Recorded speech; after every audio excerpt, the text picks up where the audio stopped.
How many are aspirants for foreign service? You want to get foreign service? Thank you. I joined Indian Foreign Service in 1980 after having spent some higher stint in IIS service. I studied at Punjab University, Chandigarh, in English Department. After I posted to, I think, second posting outside India, when I came back, one of the relatives asked me, what do you do? He said, we know that IAS become deputy commissioner, what kind of work they do, and IPS become SSP. But what kind of work do you do? People know mostly that we, the foreign service officers, embassies give visas for people who have to come to India, and also issue passports. More than that, I think a lot of people don't know what the embassies do. The embassies and high commissions abroad deal with the whole gamut of bilateral relations between India and country of their accreditation. These relations cover diplomatic relations, political relations, economic and commercial relations, cultural exchanges, education, almost everything which happens between the two countries. Indian missions abroad are basically an overseas office of Ministry of External Affairs. They are field offices of NEA. Diplomatic relations between the countries and consular relations, as you know, are governed by the Vienna Convention of 1961 and Consular Relations Service Convention of 1963, which gives some kind of immunities and rights to the diplomats. In your office, whether it is an embassy and embassy residence where that's the rates, you have an Indian national flag, which means that this is your territory, this is your area. The local government doesn't have jurisdiction over there. You are exempt from the legal jurisdiction of that country. As diplomats, you are also exempt from the legal jurisdiction. Even the graphic rules, such as you have to break graphic rules. These amenities are given to the diplomats because they will have to function in a foreign country so that they can work freely without any fear and they can work independently. So that's why these amenities are given to you. And you also, compared to your counterparts, an IAS counterpart, etc., if you see that in IAS, very early state where you become an SDM, you get a lot of works, importance, etc. I mean, you are driven around and there are a lot of visible symbolism around you here. But in foreign service, I must mention, you have to drive your own car outside India. You have to look at your own household, but you are given some kind of privilege or some kind of concessions. You buy a car without duty, and that kind of help is being given to you. And government really also helped you so much that you are quite well paid now outside India. Earlier it wasn't, when we joined the service, it was living outside. I mean, in the beginning. Now it's quite comfortable. And also, you are cushioned from various things that taxation doesn't apply to you, local taxation, your local taxes. Even your instead of B.A. here, you get referral laws outside India, which is determined according to the living condition in that country. So, and then your education of the children, your medical, your houses, everything taken care of. So, you are made fairly comfortable to do your job well. As a diplomat, you represent your country. What is required of you when we plan part of training, and this phrase keep coming, and diplomat tells lies, but the good of this country outside India. It's not like that. Diplomat puts things in the perspective. He has to explain to the country where it's supposed to. Not like kind of things happening now in India. Or it goes into the diplomats to explain to the world. Prior to the United Nations, we are seeing that Pakistan is trying to bring up this issue, but I think our mission and everything they have done a very good job over here. So you explain the events in your country. Also, the IAS, functioning of IAS. My main example, because you are familiar with these services and central service. IF is very different kind of central service.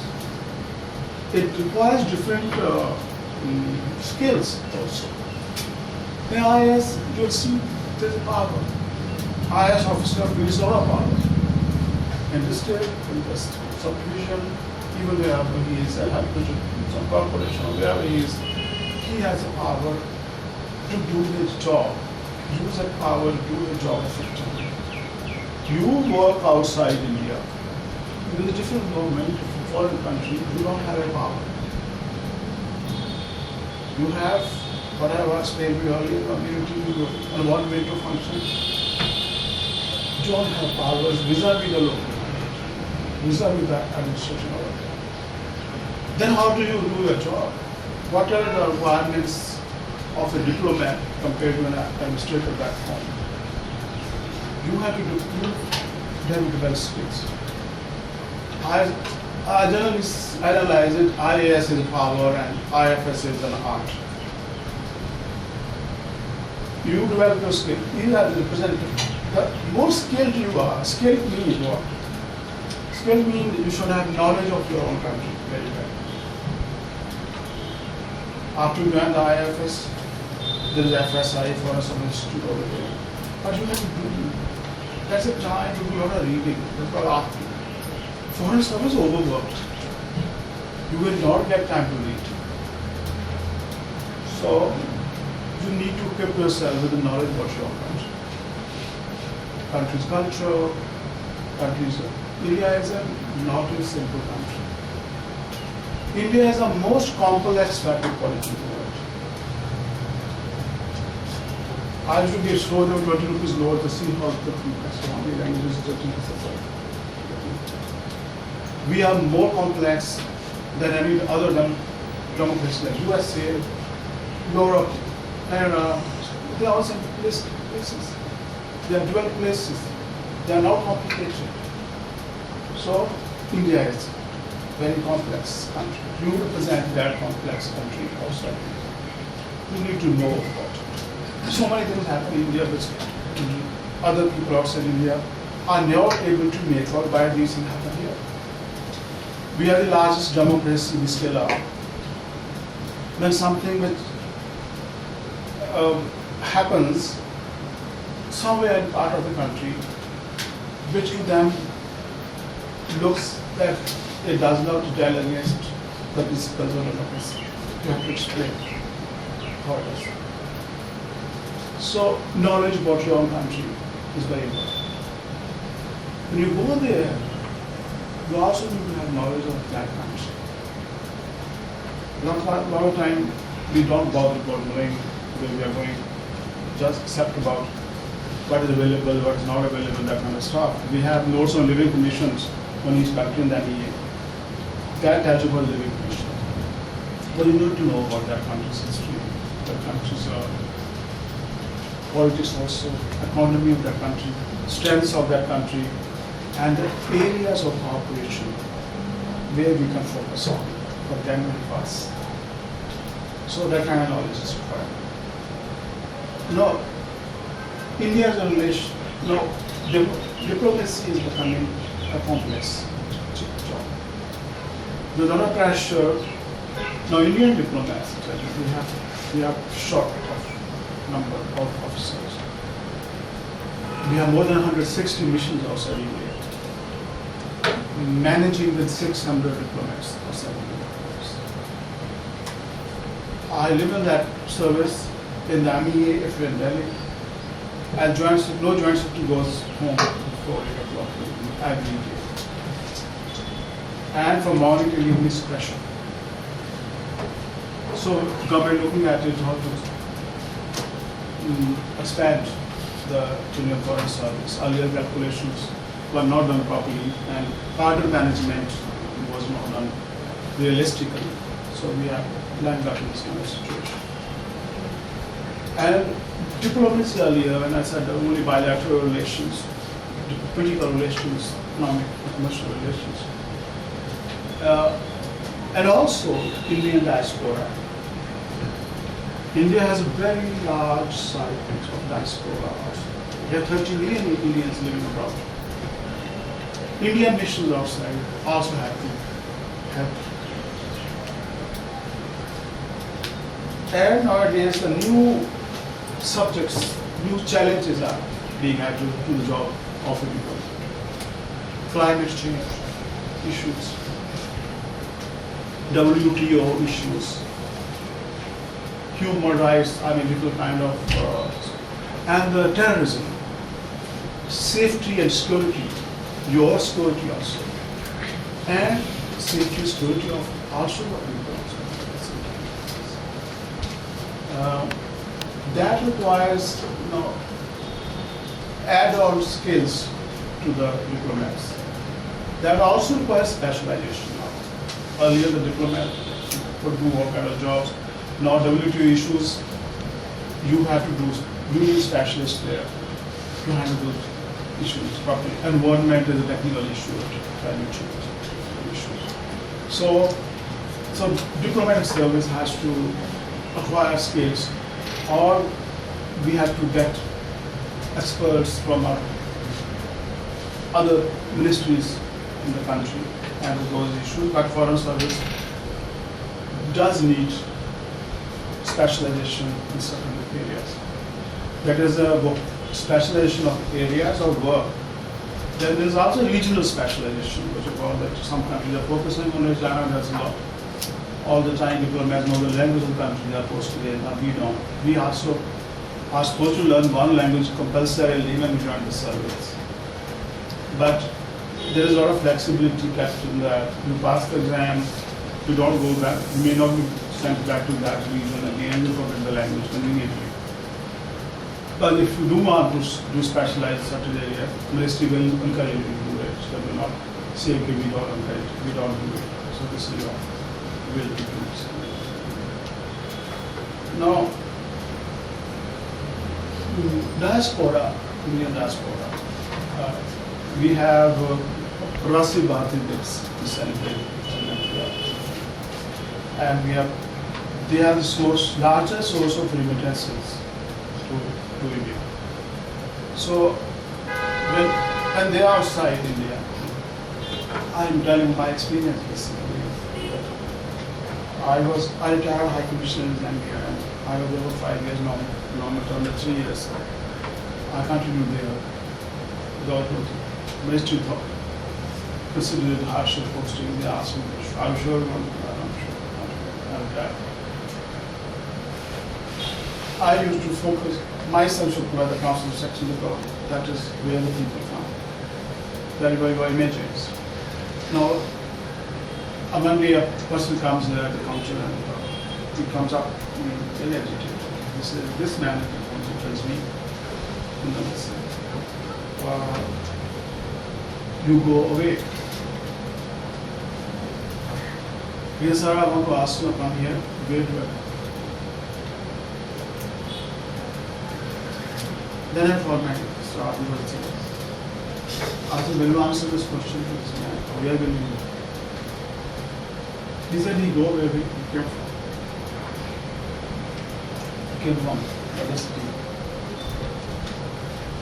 Regularly, you have to tell your staff. For a person living outside India, you are the last resort. When somebody comes to you, you do your best to help him without going out of it. He doesn't want to do it. When he comes to the embassy there, that is his last resort. That he comes given he expects help. He doesn't expect to be told to go away. Here you go to one office, maybe you can go to some other office, but not outside. So that kind of sensitivity has to be in the person. Here we can say he's a good man, I'll meet him, he's not a good man, I don't want to meet him.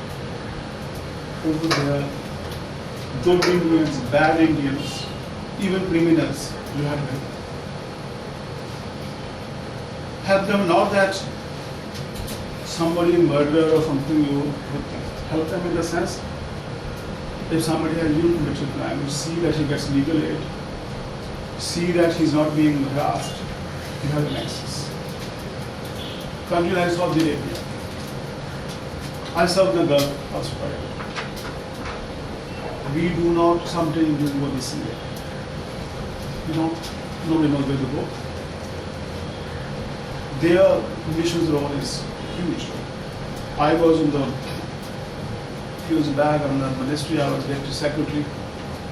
And the UPSC there was promotion from section officer to under secretary, which is from class 2 to class 1. And I was in the BPC of the ministry and UPSC. There was meeting and chairman, member UPSC is the chairman of the BPC.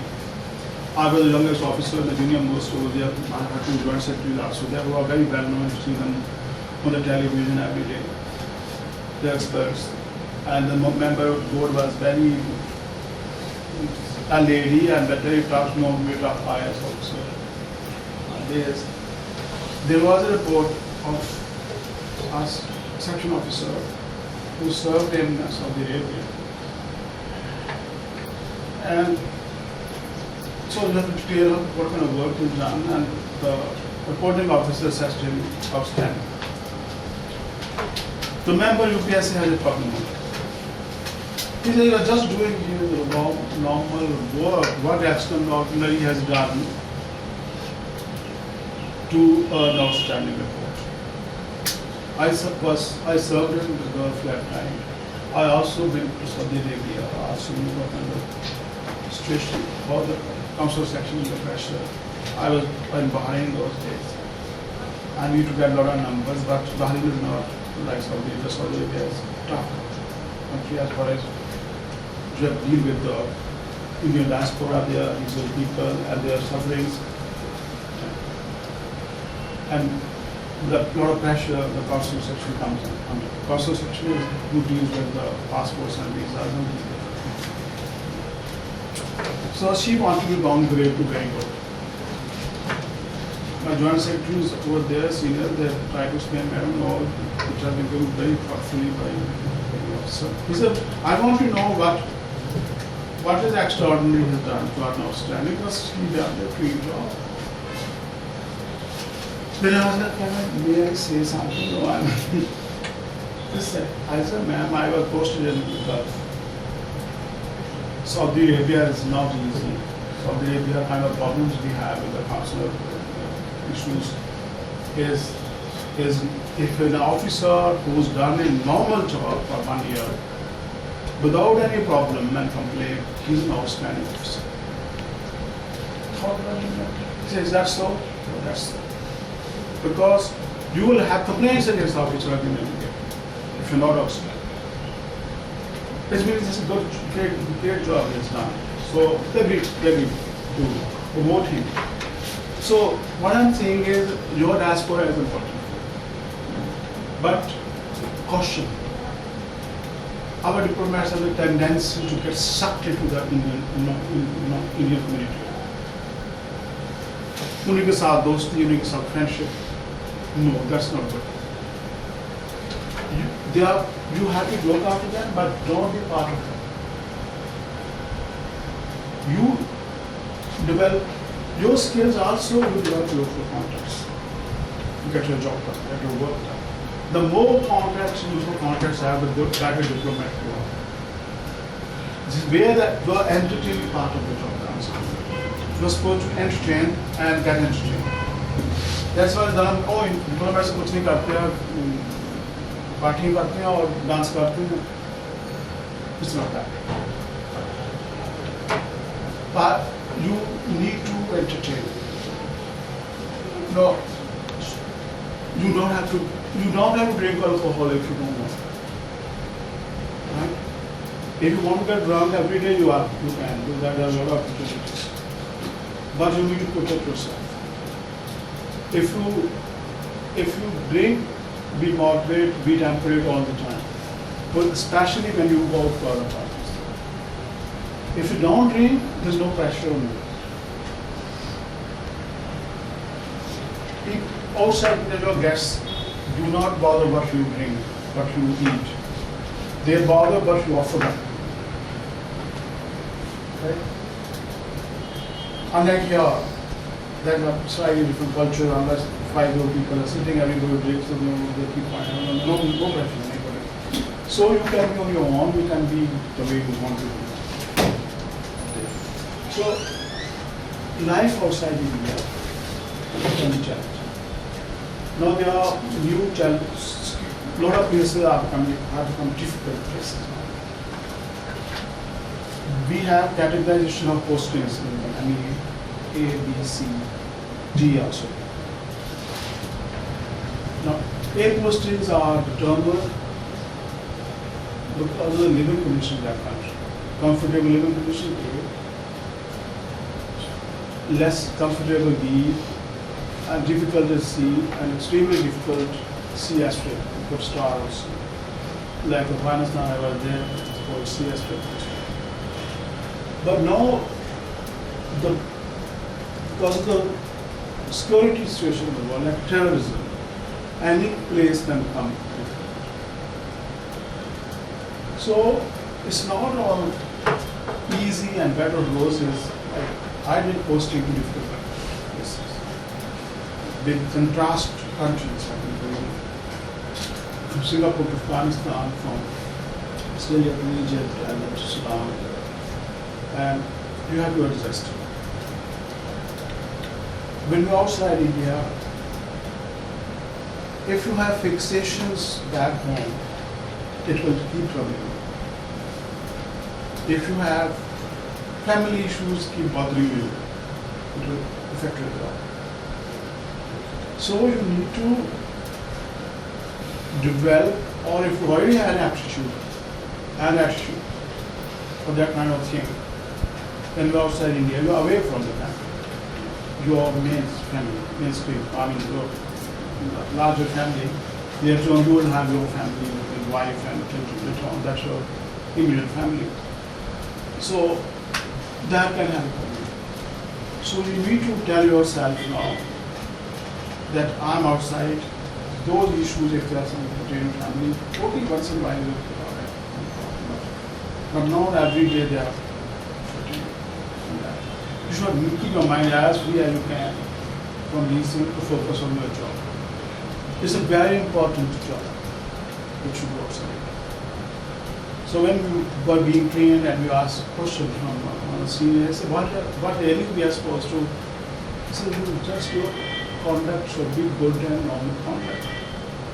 Because if you do something wrong over there, and it comes in the public visibility that people see, this affects the image of the country. You are not an individual roaming around there, you are an individual who represents a country. You should be careful about your conduct outside India. Now, when you become an ambassador, again in IS I'll make a comparison that you get a responsible position very early. SDM is also very responsible position, DM also. In IFS, you get this ambassador job, much later in 20 years. By the time you have gone through those stages and you are equipped to be head of mission. So as an ambassador, you will present the president of India. Letter of credence goes from the president of India, signed for the head of state. There are a lot of symbolism in that job, and your flag, the way people address you, when people call you excellency, and the kind of people you mix with in the diplomatic corps. And there, again, it's a huge responsibility. So, I think I will stop here for the talk. Any question that I have to answer?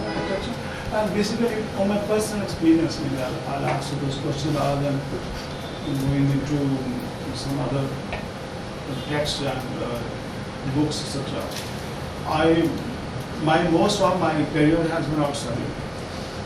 I served in 9 countries. I did twice I was at the headquarters, and rest I was outside.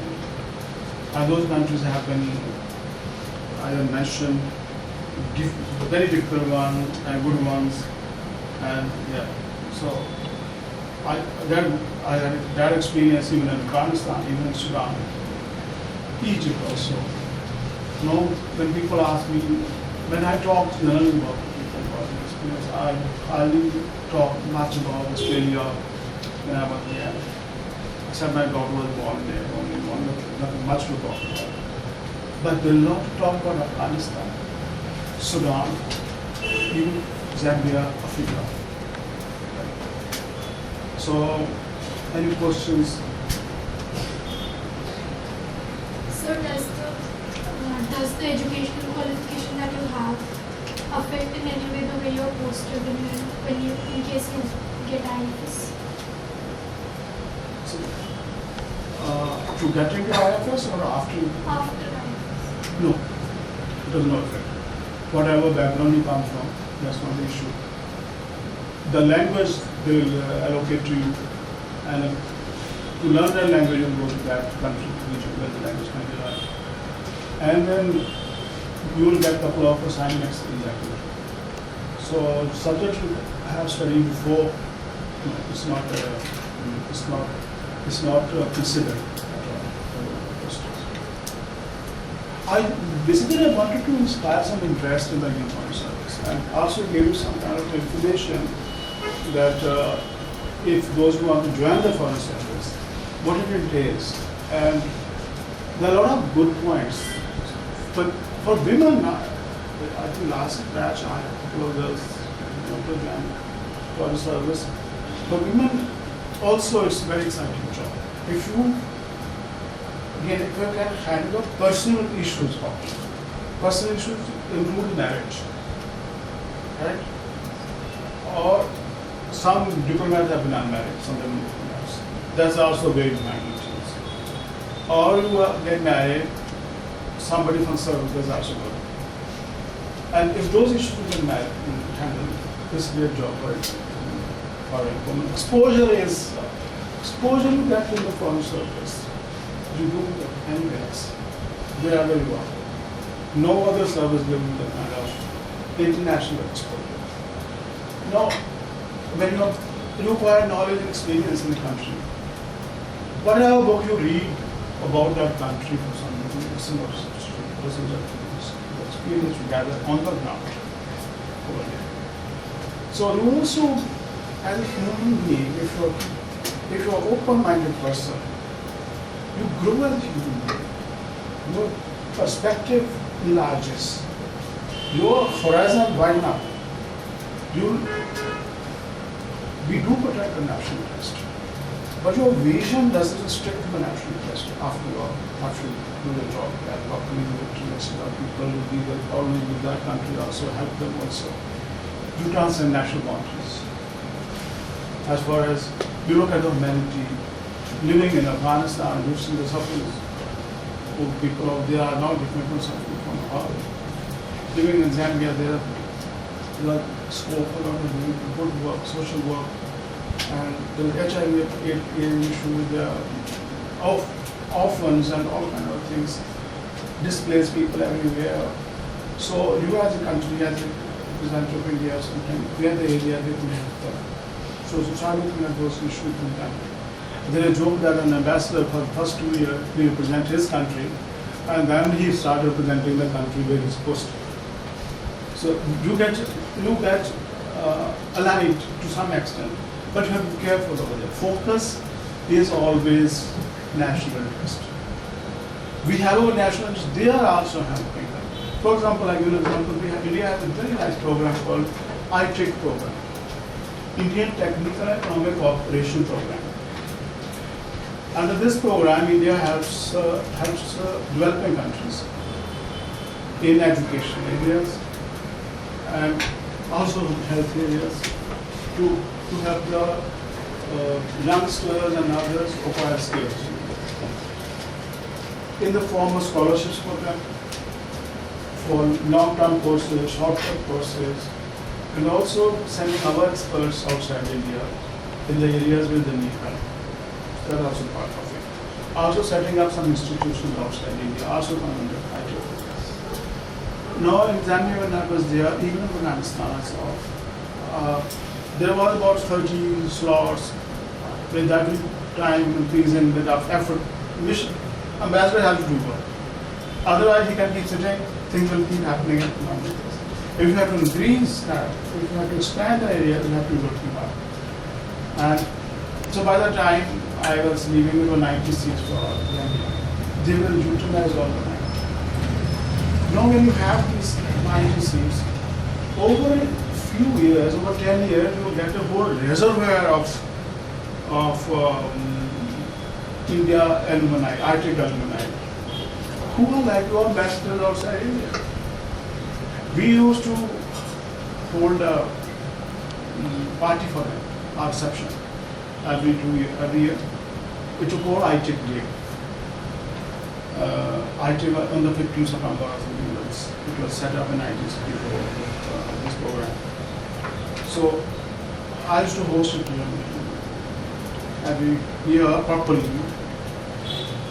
We don't have the representatives. We had some distant 250 people turn up.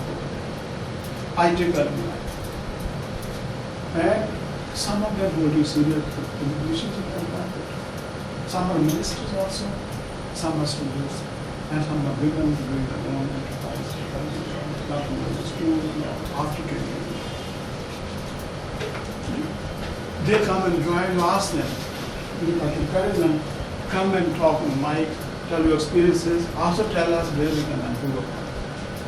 They'll all come and say good things. There's no, everything very fine. Just call us again on our books. There's only recommendation we get. So here are the people who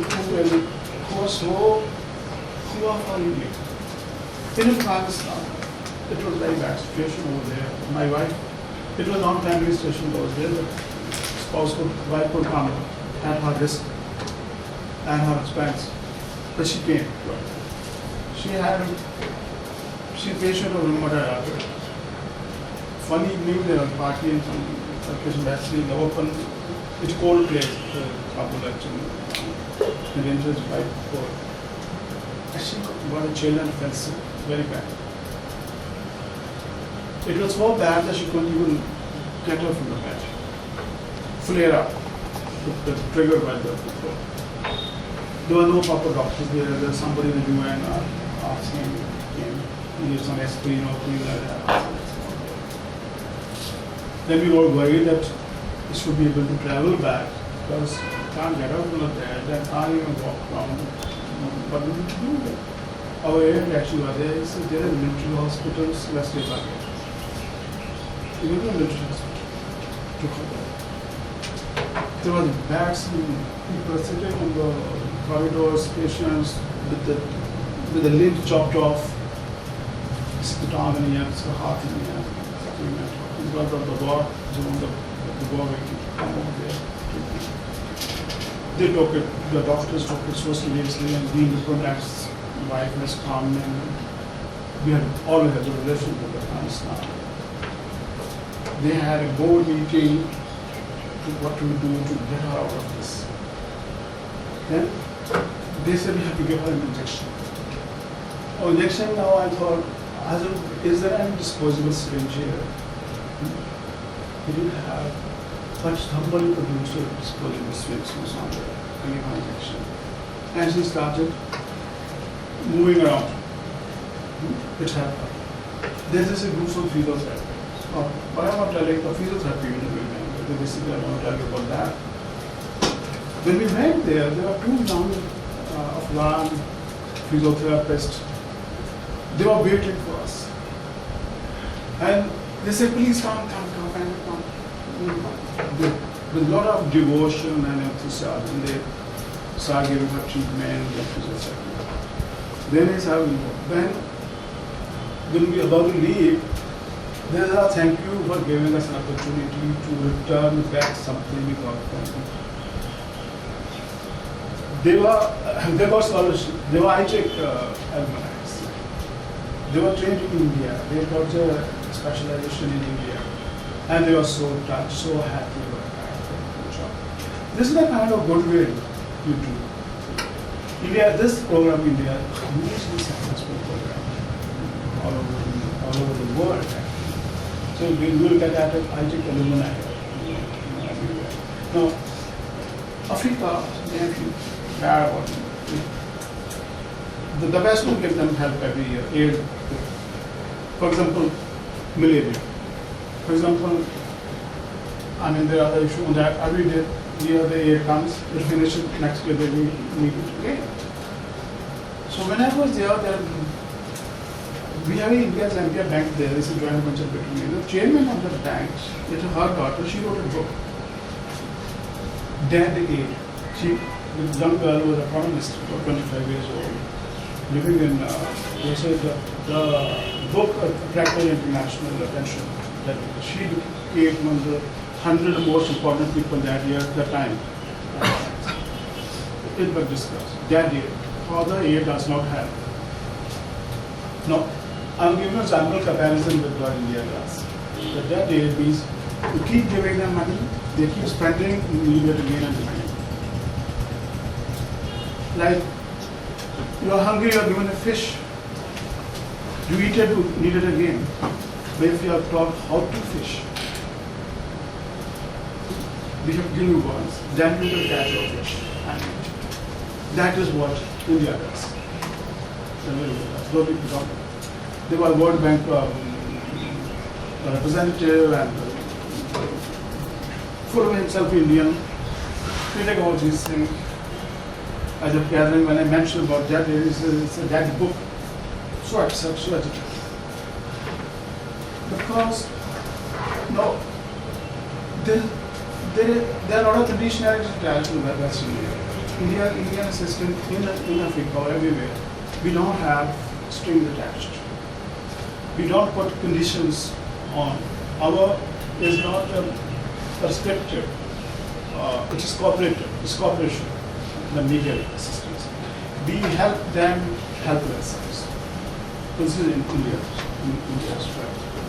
Any question? Any question? So, as you told that you visited around 9 countries, right? Posted in 9 countries, visited more.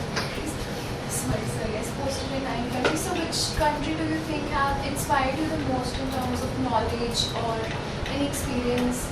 And do you wish that you were posted to some other country also? Like, you have any wish? I'll tell you which countries are posted. I'm a noted Arabic language, which I did at Damascus.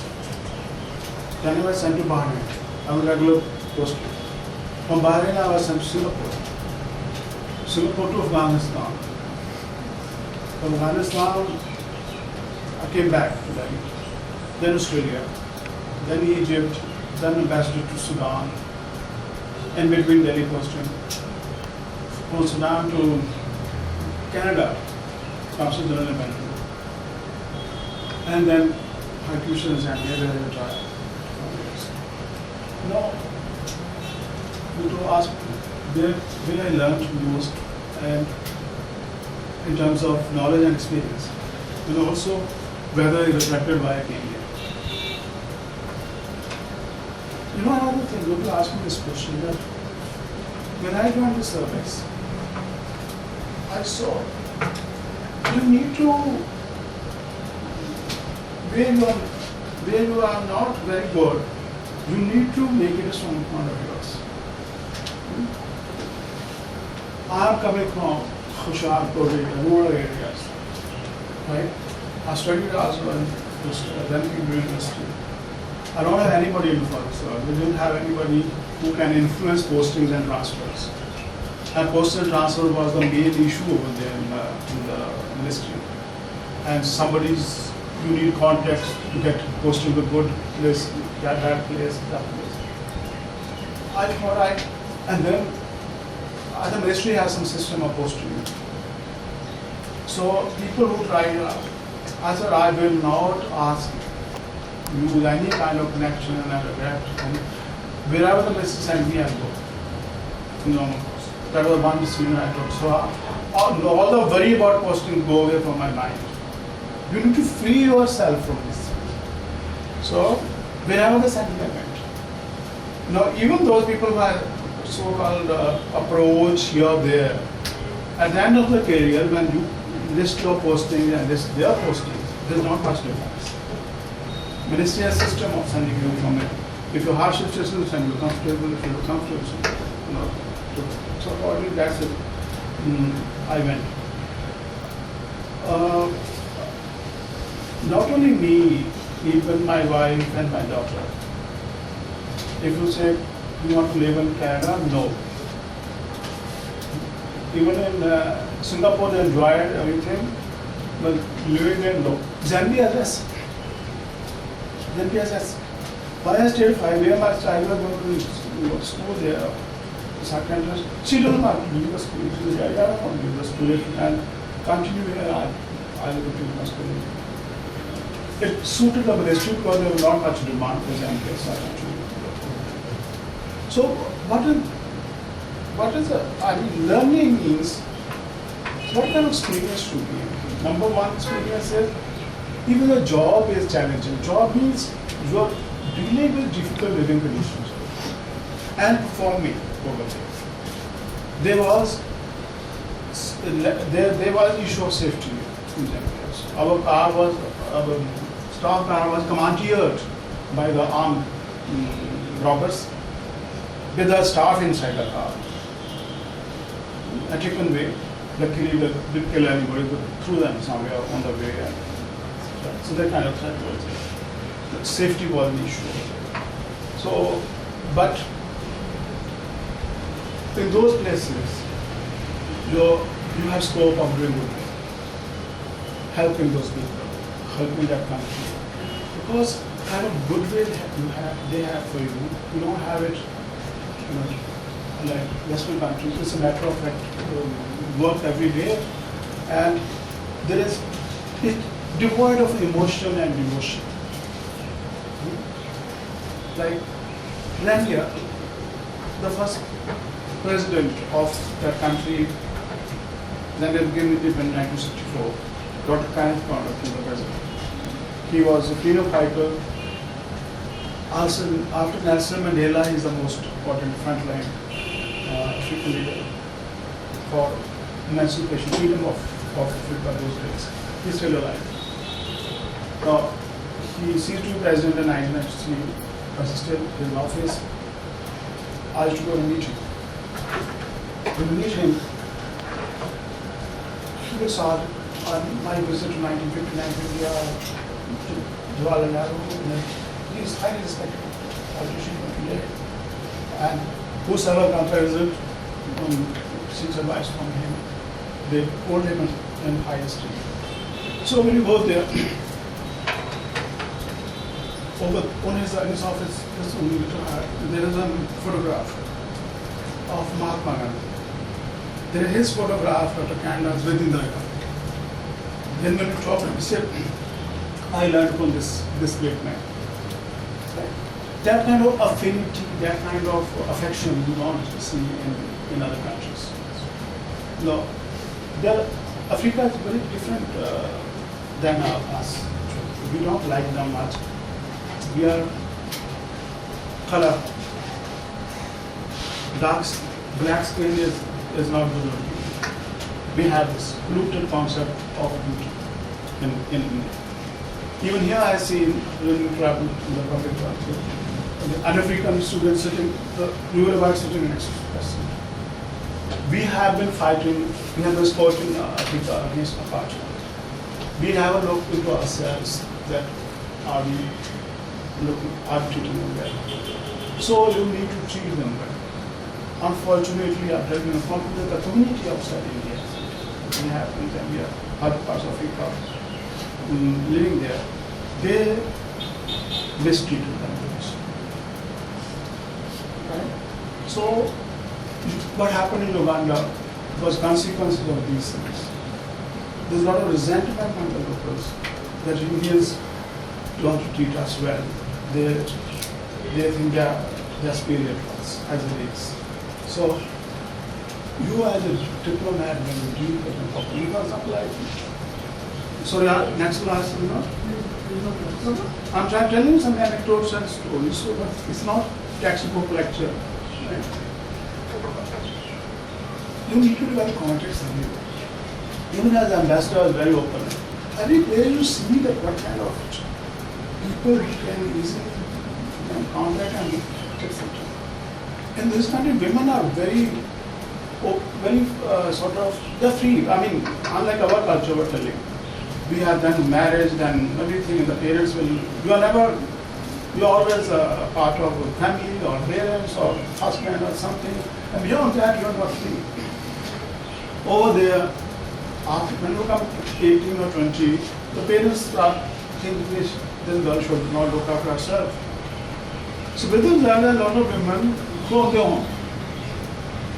But they make them very confident, and I also, when I'm in IT streets, we make sure that we have more women going into India, so that when they come back, it can help them with whatever things they're doing over there. So when you do work in areas, women development, child welfare, and helping them in the social issues and other issues, you will, as I earlier mentioned, it makes you a better person also. So if you do job satisfaction, which you don't get other person, job satisfaction you actually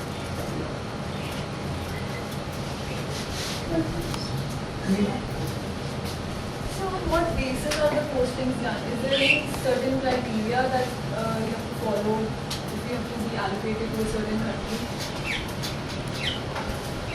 Language is one criteria. If the Arab region, what they do is they have postings, list of postings to be covered in the next board meeting. They will circulate those posts. You will give option 1, 2, 3. Also give reasons why. The ministry will look into those options and give whatever they can, according to your choice also.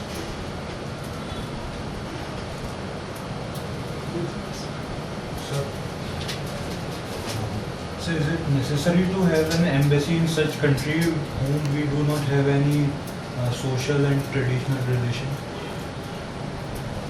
Social and Cultural like relation. We know every country doesn't have embassy everywhere. But President Kovind recently visited 3 countries in Africa, and we don't have embassies over there. And there are some neighboring countries from where we are correct. This is called concurrent accreditation. I was in Zambia, I was concurrently accredited to Malawi. So Vice President went to Zambia and Malawi, so we had a huge problem. They had very little staff in Zambia, we had nobody. And visit was to Zambia and Malawi. And some places you have honorary consul. Honorary consul is a person who is a local over there and he works for you.